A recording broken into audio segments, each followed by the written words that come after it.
مرحبا أصدقائي وصديقاتي، كيفاش شهر رمضان كيكون عند بعض الناس شهر ديال التخمة والتبذير.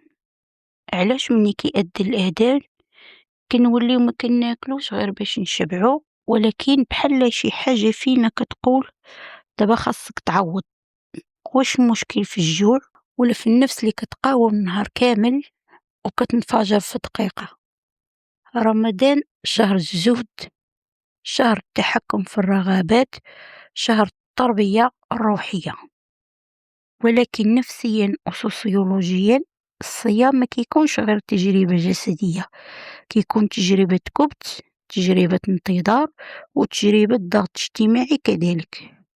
اليوم غادي نحاولوا نفهموا شنو كيوقع في العقل والنفس بين الحرمان والانفجار، وكيفاش المنع كيقدر يضخم الرغبة، وعلاش بعض المرات الأكل كيولي تعويض عاطفي ماشي غير حاجة بيولوجية، حيت أحيانا المشكل ما كيكونش في المعدة ولكن في العلاقة المعقدة بين النفس، الجسد والمجتمع.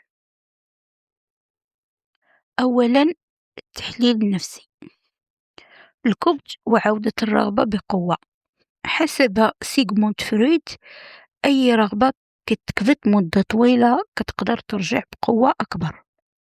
فالصيام هو امتناع قسري وضبط صارم، يعني خاصني نصبر. اللاوعي كيخزن الرغبة، ومن بعد الإفطار كيولي لحظة انفجار. مثال من الواقع: شخص نهار كامل هو صايم وكيقول مع راسو أنا المتحكم، مني كيأذن الأذان كيبدا بسرعة بلا وعي كياكل بزاف أكتر من الحاجة البيولوجية. هنا الأكل ما بقاش مجرد تغذية ولكن تفريغ، توتر مكبوت. الأكل كتنظيم للمشاعر. عالمة النفس سوزان بوردو فسرت كيفاش الجسد كيولي ساحة صراع نفسي. في بزاف ديال الحالات القلق، الإحساس بالذنب، الضغط الديني، مقارنة النفس بالآخرين كيترجمهم البعض عبر الأكل. مثال: شخص حاس براسو ما كيصليش مزيان فكيحس بالذنب، كيهرب للأكل كآلية تهدئة. هادشي كيتسمى emotional regulation via food. ثانيا، التحليل المعرفي السلوكي. عقلية الندرة. عالم السلوك سكينر وضح أن المنع كيخلي السلوك أكثر جاذبية، يعني نهار كامل أكل ممنوع الدماغ كيضخم قيمته. مثال: نفس الشخص اللي ما كيهموش ياكل الحلو في الأيام العادية، في الصيام كيولي الحلو بالنسبة ليه مركزي في التفكير ديالو. المنع كيخلق تركيز مفرط. دائرة الشراهة والذنب. الطبيب النفسي كريستوفر فيربرن شرح نموذج اضطرابات الأكل: الحرمان، الشراهة، الذنب، محاولة تحكم أقصى، رجوع للشراهة. فبعض الناس رمضان كيكون بداية هذه الدائرة. مثال: شخص كيقول درت كارثة في الإفطار، غدا غادي ناكل غير تمر والماء. التشدد كيولد انفجار جديد.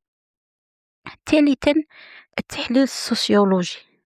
الطقس الجماعي وضغط الثقافة. السوسيولوجي إيميل دوركايم كان كيهضر على الطقوس الجماعية وكيفاش كتقوي الشعور بالانتماء. رمضان طقس جماعي قوي، في العائلة المائدة، مجموعين على ميدة، وكاين الوفرة، كاين الضيافة والكرم. في الثقافة المغربية المائدة خاصة تكون عامرة. مثال من الواقع: إلا دار شي حد إفطار بسيط كيولي يسولوه واش ما عندكش ما تاكل. هنا الوفرة ما بقاتش اختيار فردي ولكن معيار اجتماعي. استهلاك والحداثة. الفيلسوف زيغموند بومان تكلم على المجتمع الاستهلاكي. رمضان اليوم ما بقاش غير عبادة ولكن موسم استهلاكي، وكنلاحظوا إعلانات، تخفيضات، برامج طبخ، سباق الوصفات. الرسالة الضمنية هي أن رمضان أكل خاص ومميز، وهنا كيوقع تناقض. شهر الزود كيتحول لشهر الوفرة. رابعا، البعد الرمزي للجوع. عند بيير بورديو الأكل ماشي فقط بيولوجي بل رأس مال رمزي.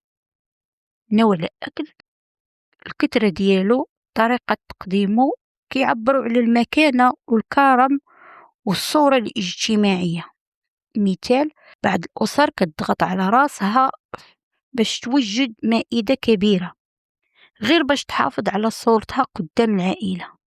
رمضان ما كيخرقش التخمة والتبذير، ولكن كيقدر يفعل كوب تقديم، يضخم قيمة الأكل بسبب المنع، يزيد الضغط الاجتماعي، يربط الأكل بالهوية والكرم، يحول الإفطار لمكافأة نفسية.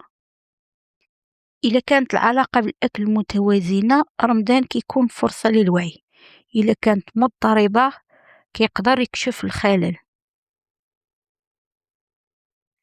إذا رمضان ماشي هو السبب ديال التخمة والتبذير، ولكن كيكون مرآة، كيعري العلاقة ديالنا بالأكل، كيكشف واش كنعيشو التوازن ولا كنعيشو صراع صامت بين الحرمان والتعويض. الجوع بحد ذاته تجربة روحية، ولكن إلا تحول لتعويض عاطفي كيولي كيحمل معنى آخر. ربما السؤال الحقيقي ماشي علاش كنكترو في الإفطار، ولكن شنو كنحاولو نعوضو، واش الجسد الجائع ولا المشاعر؟ حيت في الأخير التحكم الحقيقي ماشي هو المنع القاسي ولكن الوعي. والوعي هو أول خطوة باش رمضان يبقى تجربة روحية ماشي حلقة جديدة في دائرة الذنب. ما تنسوش ديروا لي جيم إذا عجبكم التحليل، وبارطاجيو الفيديو مع شي واحد كيسول نفس الأسئلة بصمت، حيت يمكن كلمة اليوم تعاون شي نفس تفهم راسها أكتر.